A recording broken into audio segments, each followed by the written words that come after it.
우리 9월 9일 수요일 새벽 기도회를 사도신경으로 신앙 고백하심으로 시작하도록 하겠습니다. 전능하사 천지를 만드신 하나님 아버지를 내가 믿사오며 그 외아들 우리 주 예수 그리스도를 믿사오니 이는 성령으로 잉태하사 동정녀 마리아에게 나시고 본디오 빌라도에게 고난을 받으사 십자가에 못 박혀 죽으시고 장사한 지 사흘 만에 죽은 자 가운데서 다시 살아나시며 하늘에 오르사 전능하신 하나님 우편에 앉아 계시다가 저리로서 산 자와 죽은 자를 심판하러 오시리라. 성령을 믿사오며 거룩한 공예와 성도가 서로 교통하는 것과 죄를 사하여 주시는 것과 몸이 다시 사는 것과 영원히 사는 것을 믿사옵나이다. 아멘. 우리 찬송가 313장 내 임금 예수 내 주여 우리 같이 찬양하겠습니다. 이전 통일 찬송가는 352장 찬송입니다. 찬송가 313장을 같이 찬양하겠습니다.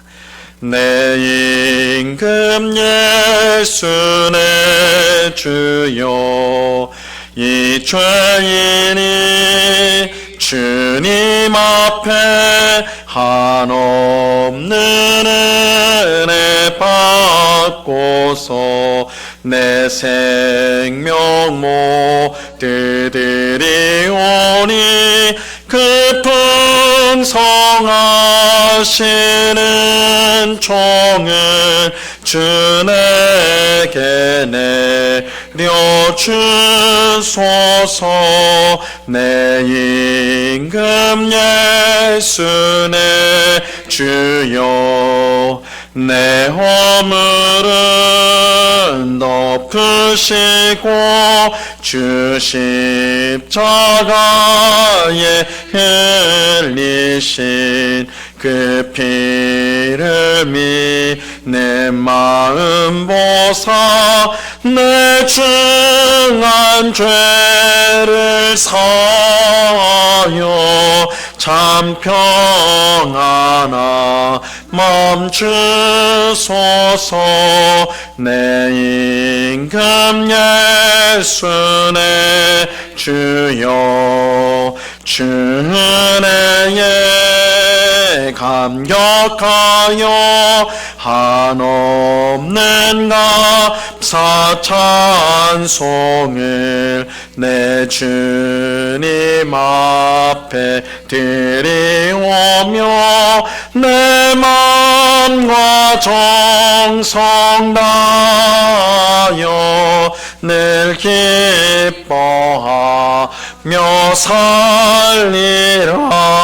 내 임금 예수 내 주여 이 마음과 이 천한 몸 그 보배 피로 값주고 주 친히 사신 것이 오니 나의 제사나 죽으나 주 뜻만 따라 살리라.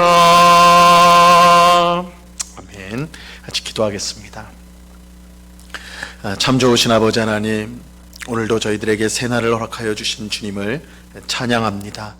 하나님이 우리의 힘이시요 능력이시요 우리의 피할 바위가 되시고 피난처가 되시며 모든 대적으로부터 보호할 산성이 되어주시는 줄로 믿습니다. 주 안에 우리가 있기에 우리가 그 무엇도 두려워할 필요가 없고 겁낼 필요가 없으며 늘 주께서 주시는 평안과 기쁨을 누리며 살 수 있는 줄로 믿습니다. 그러나 우리의 믿음이 너무 연약하여서 우리가 주 안에 있음을 늘 잊어버리고 마치 세상의 고아처럼 내버려진 것처럼 그렇게 느끼며 두려워하고 염려하며 살 때가 많은 저희들이 오니 저희들을 불쌍히 여겨주사 오늘도 굳센 믿음 주옵시고 우리가 주님 안에 있으며 주님이 우리와 항상 함께 하시며 우리를 지키시고 붙드신다는 사실을 확신하며 살아가는 저희 모두가 될 수 있도록 은혜를 내리워 주시옵소서.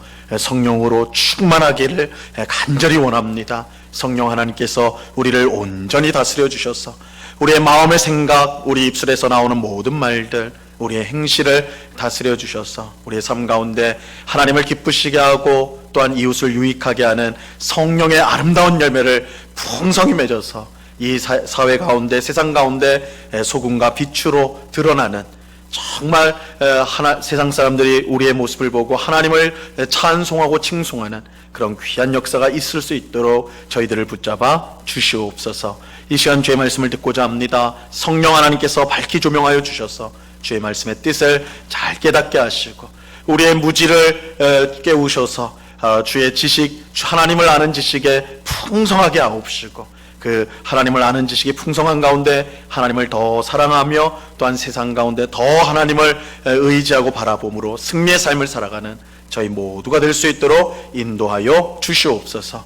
감사와 찬양을 주께 드리오며 예수 그리스도 이름으로 기도드리옵나이다. 아멘. 하나님 말씀을 다 같이 봅니다. 누가복음 2장 25절로 35절까지의 말씀.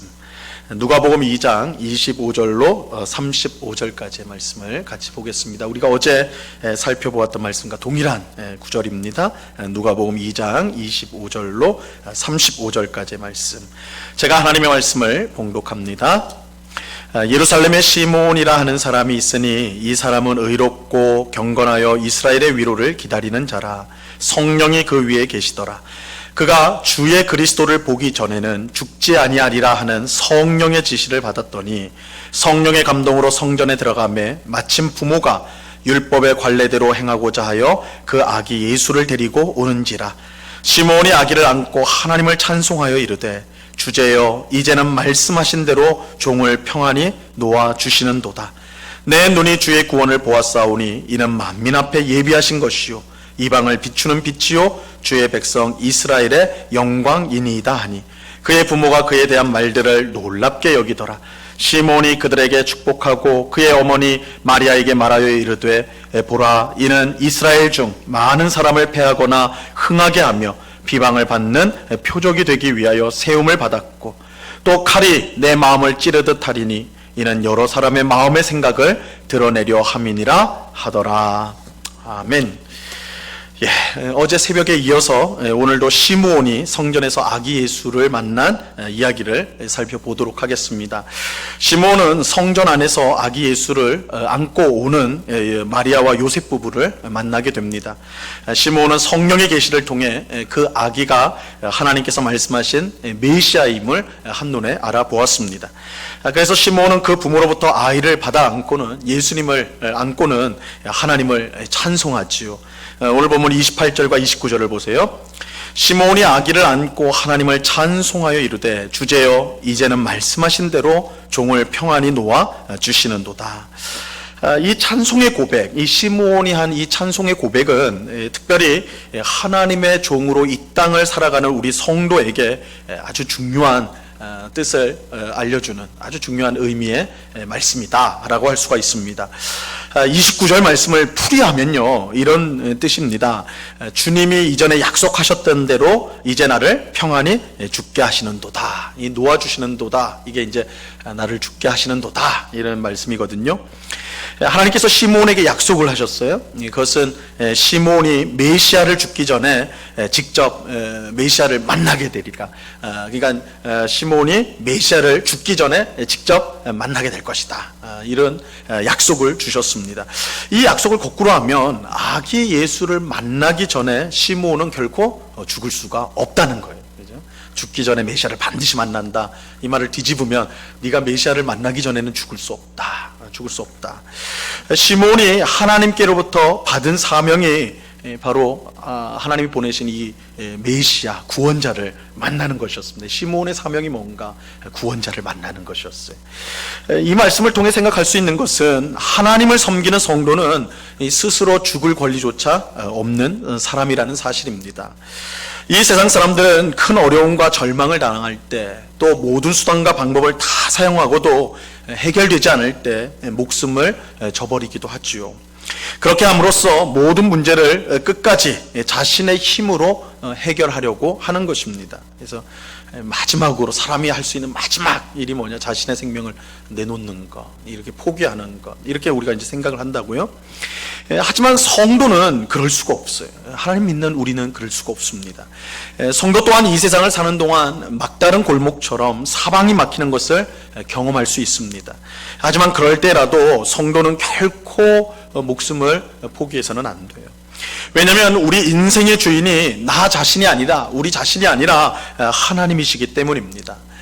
이 땅을 살아가는 이유가 내게 있는 것이 아니라 하나님께 있고 하나님의 뜻에 있기 때문입니다. 그러므로 내가 실패했다고 해서, 내가 절망 가운데 있다고 해서 우리는 우리 자신을 포기해서는 결코 안 되는 거예요. 성도에게는 죽을 자유조차 없습니다. 죽을 자유가 없어요. 왜냐하면 우리가 더 이상 우리 자신의 주인이 아니기 때문입니다. 시므온이 그랬어요. 시므온은 주께서 주신 사명을 따라 이 메시아를 만나기 전에는 결코 죽을 수가 없었습니다. 결코 죽을 수 없었어요. 세상이 극도로 타락하고 메시아가 언제 올지 모르는 그런 상황이다 하더라도 시므온은 하나님의 약속만을 믿고 바라보며 그 약속이 이루어질 것을 바라보며 살아야 했습니다. 왜냐하면 그것이 시므온의 사명이었기 때문입니다. 하나님으로부터 받은 사명이었어요. 시므온은 아무리 나이가 많이 들고 몸이 쇠약해졌다 하더라도 하나님이 주신 사명을 이룰 때까지는 죽을 수 없는 그런 사람이었습니다. 우리 또한 마찬가지예요. 우리의 주인이 하나님이라는 사실을 분명히 안다면 우리는 더 이상 우리 삶의 주인 노릇을 하려고 해서는 안 됩니다. 우리는 우리 스스로 죽을 자유조차 없는 존재임을 분명히 알아야 합니다. 하나님께서 우리를 구속하여 우리를 사셨기 때문에, 성경이 그렇게 표현할 구원을 뭐라고 표현하냐면 우리를 하나님께서 사셨다, 핏값으로 사셨다, 이렇게 이제 표현을 하요. 우리를 사셨다. 이 구원이란 건 하나님이 우리를 사셔서 자신의 소유로 삼는 걸 구원이라고 해요.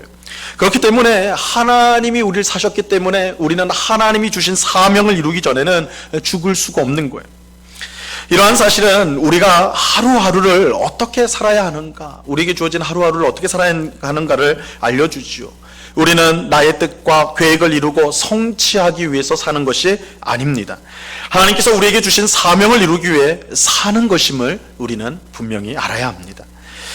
사도 바울의 삶을 살펴보면 이러한 사실을 우리가 이제 분명히 알 수가 있어요. 사도 바울의 삶을 우리가 한마디로 요약하자면 사명을 쫓아가는 삶, 사명을 이루는 삶이다라고 할 수 있어요.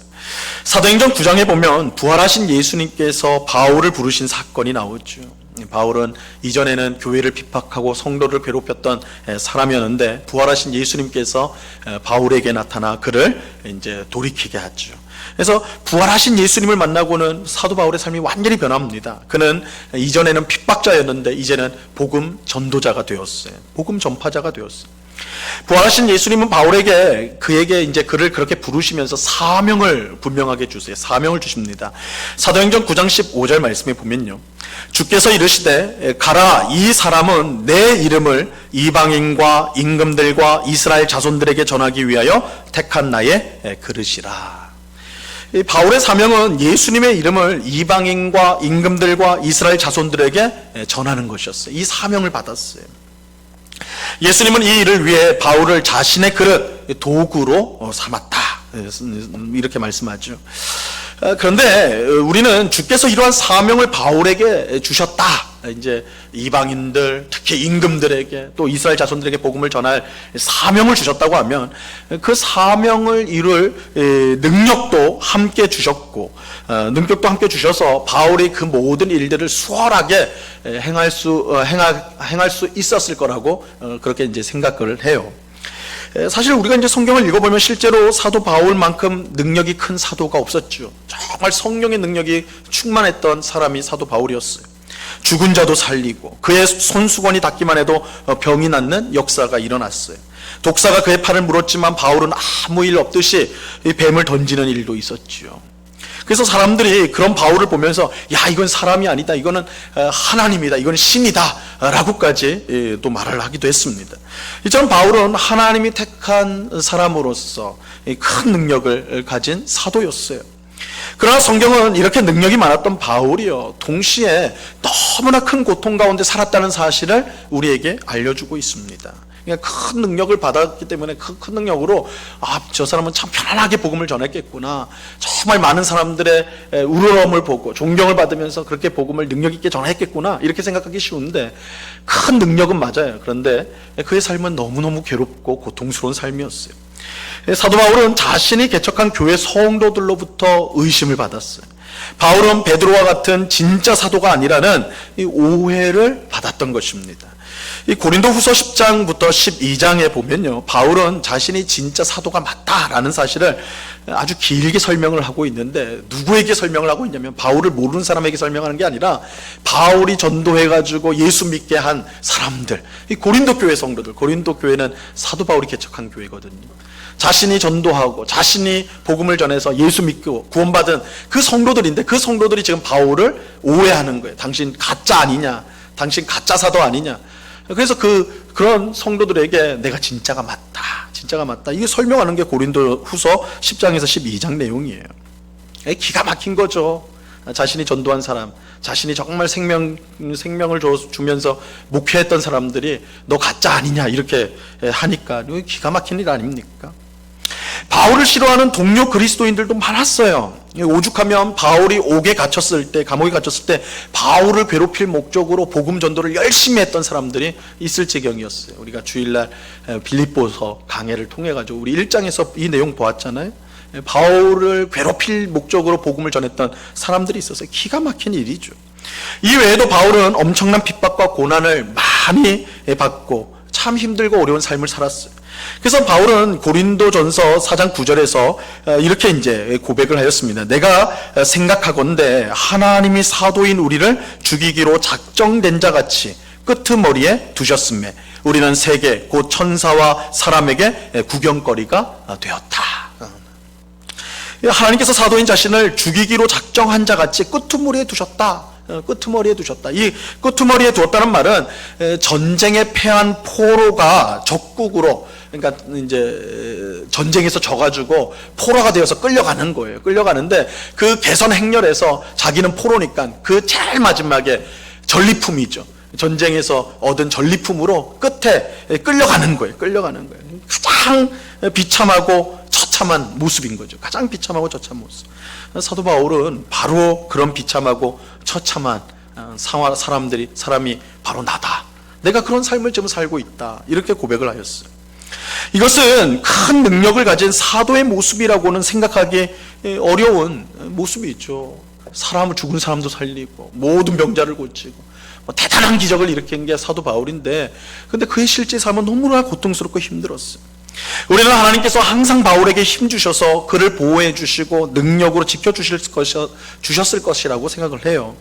그러나 바울의 삶은 그렇지 못했어요. 하나님의 놀라운 역사를 분명 체험하긴 했지만 그럴 때보다는 오히려 누명을 쓰고 오해를 받고 고난과 고통을 받으면서 비참한 상태에 머물 때가 참으로 많았어요. 바울은 공식적으로만 해도 감옥에 3번 갇혔다고요. 3번이나 갇혔어요. 한 번은 몇 년간 2년 이상을 투옥되는 그런 고통을 당해야 했어요.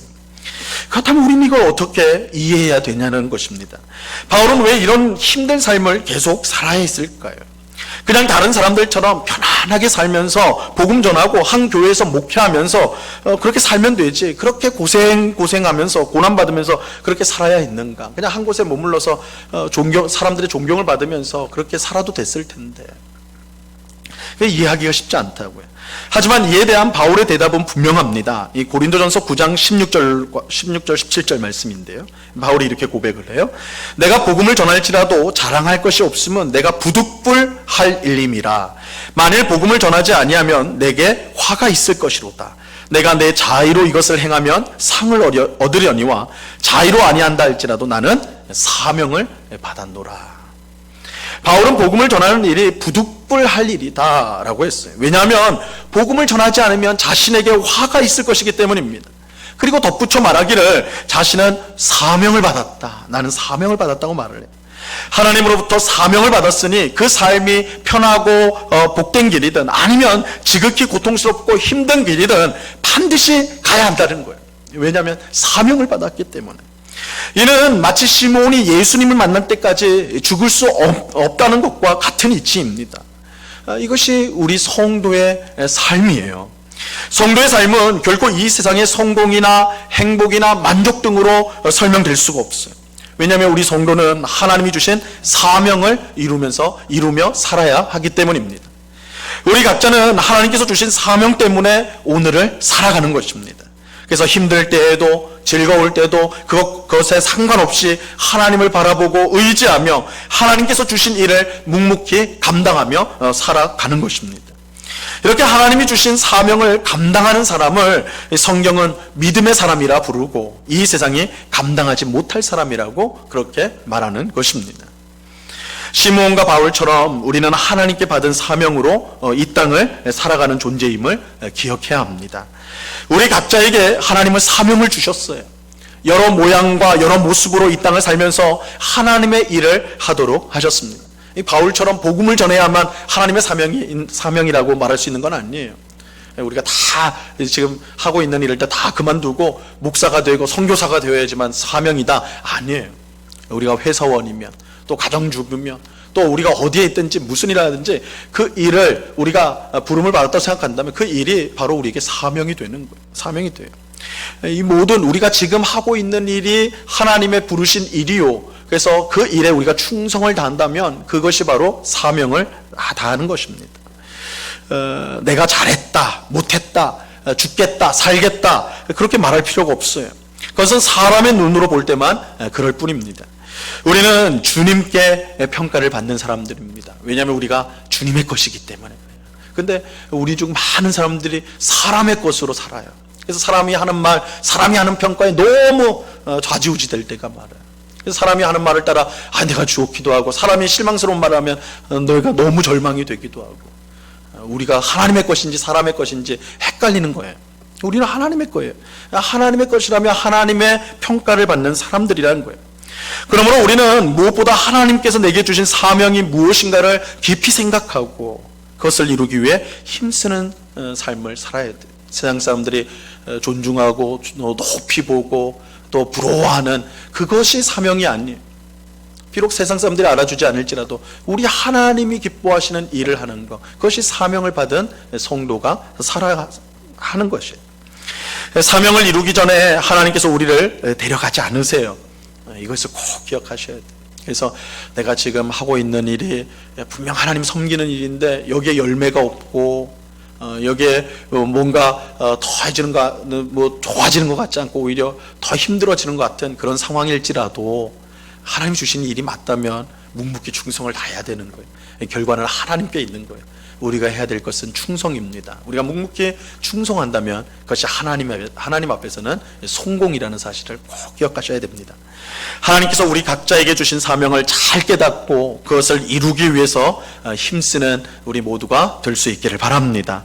이 땅의 행복과 즐거움, 쾌락은 단지 지나가는 것이고 우리는 그것 때문에 사는 존재가 아니라 하나님이 주신 사명을 이루는 존재임을 알고 하나님의 뜻을 이루기 위해 힘을 쓸 수 있기를 바랍니다. 우리의 가정을 우리의 사명으로 알고 여러분이 지금 하고 있는 직장에서의 일들을 사명인 줄 알고 여러분이 만나는 사람들과의 그 만남과 또한 여러분의 섬김이 사명인 줄로 알고 우리가 섬기는 교회가 또한 교회 일들을 사명으로 알고 우리가 사회에서 하는 모든 일들을 사명으로 알고 그렇게 묵묵히 주님의 뜻을 따라 충성을 다할 때 하나님께서 그것을 기뻐 받으실 것입니다. 시므온이 메시아를 만나기 전엔 죽을 수 없었다. 사도 바울이 나는 사명을 받았다. 그 고통 가운데서 난 사명을 받았기 때문에 이 삶을 내가 감당하는 것이다. 이것이 참된 성도의 삶이라는 것을 꼭 기억하시고 오늘도 하나님께서 우리를 불러주신 그 사명의 자리를 피하거나 도망가지 않고 묵묵히 그 자리에서 충성을 다하여서 훗날 의의 재판장 되신 하나님 앞에 칭찬을 받는 우리 모두가 될 수 있기를 우리 주님의 이름으로 간절히 축원합니다. 기도하겠습니다. 참 좋으신 아버지 하나님 감사합니다. 오늘 시므온을 통해서 성도가 사명으로 산다는 사실을 함께 살펴보았습니다. 시므온은 죽기 전에 메시아를 만날 것이라는 그 약속을 붙들고 살았습니다. 그것이 사명이었습니다. 죽기 전에 메시아를 만날 것이다. 그렇기에 메시아를 만나기 전에는 그는 죽을 수가 없었습니다. 주님, 오늘날 많은 사람들이 너무 큰 실패와 절망 가운데 있을 때 자신의 생명을 내려놓는 일들을 하는 그런 시대를 쉽게 결정짓는 그런 시대를 우리가 살아가고 있는데, 우리 성도는 죽을 자유조차 주님께 있다라는 것을 아는 자들이요, 그래서 어떤 형편과 상황 속에서 묵묵히 주의 일을 주신 사명을 감당하는 사람이라는 것, 오늘 시므온을 통해, 사도 바울을 통해 생각해 봅니다. 주님, 사람들이 잘했다 못했다 이 평가가 우리에게 중요한 것이 아니라 하나님께 받는 평가가 우리에게 중요하다는 사실을 꼭 기억하게 하옵시고, 하나님 앞에서 주신 사명을 잘 감당하는 우리가 되게 하여 주옵소서. 우리가 가정에서 충성할 때에, 우리가 직장에서 주를 섬기듯 그 모든 일들을 감당할 때에, 누구를 만나든 그 사람에게 하나님의 편지가 되어서, 그리스도의 편지가 되어서 복음의 향기를 드러내는 그런 삶을 살 때에 우리 하나님은 그 모습을 보고 기뻐하시고 영광을 받으실 줄로 믿습니다. 사람 눈에 드러나는 결과가 아니라 오직 하나님 앞에 드러나는 것으로 우리가 그 일들의 가치를 생각할 줄 아는 믿음의 사람들이 다 될 수 있도록 은혜를 베풀어 주시옵소서. 그래서 정말 이 코로나19로 인하여 정말 답답하고 힘든 이 시기를 지나가는 세상 사람들에게 우리가 우리의 주인이신 하나님을 소개하며 하나님께 살 소망을 두고 사는 사람이 얼마나 복된가를 드러내는 우리 그리스도인의 삶, 성도의 삶이 될 수 있도록 주님 은혜를 베풀어 주시옵소서. 아버지 하나님, 오늘도 복음을 위하여 온 세상에 나가서 복음을 전파하는 우리 귀한 선교사님들 기억하며 기도합니다. 우리도 고통스럽지만 해외에서 더한 고통 가운데, 또한 답답한 가운데 있는 우리 선교사님들, 그 가족들을 기억하고, 아버지 하나님, 그들이 정말 이 어려운 현실 속에서도 잘 인내하고 견디며, 또한 이 상황 속에서도 복음을 전할 수 있는 귀한 길을 하나님께서 열어주셔서 선교의 사명을 잘 감당할 수 있도록 하나님 도와 주시옵소서. 선교사님들의 건강을 지켜주옵시고, 아버지 하나님, 또한 이런 봉쇄되어지고 닫혀진 상황 속에서 복음을 전하는 게 참으로 힘든데 우리 하나님 지혜를 주시고, 또한 사람들을 붙여주셔서 이 선교의 사역이 하나님의 일이요 하나님 기뻐하시는 이름이 드러날 수 있도록 도와 주시옵소서. 우리 영국교회 이러한 선교사님들을 위해서 늘 기억하고 기도하는 저희들 다 될 수 있도록, 선교에 앞장서며 선교의 짐을 함께 지는 복된 교회가 될 수 있도록 주님 도와 주시옵소서. 이 시간 여러 가지 간구의 제목들로 기도하는 주의 백성들 한 사람 한 사람 붙들어 주시고, 아버지 하나님, 하나님 우리의 기도에 응답하시는 신실한 아버지가 되심을 우리가 믿고 우리의 모든 염려를 맡기며 감사함으로 항상 기도에 힘쓰는 저희가 되게 하여 주시옵소서. 우리의 모든 기도에 응답을 주시는 주님께 감사와 찬양을 올려드리오며 예수 그리스도 이름으로 기도드리옵나이다. 아멘. 하늘에 계신 우리 아버지여, 이름이 거룩히 여김을 받으시오며 나라에 임하옵시며 뜻이 하늘에서 이룬 것 같이 땅에서도 이루어지이다. 오늘날 우리에게 일용할 양식을 주옵시고, 우리가 우리에게 죄 지은 자를 사하여 준 것 같이 우리 죄를 사하여 주옵시고, 우리를 시험에 들게 하지 마옵시고 다만 악에서 구하옵소서. 대개 나라와 권세와 영광이 아버지께 영원히 있사옵나이다. 아멘.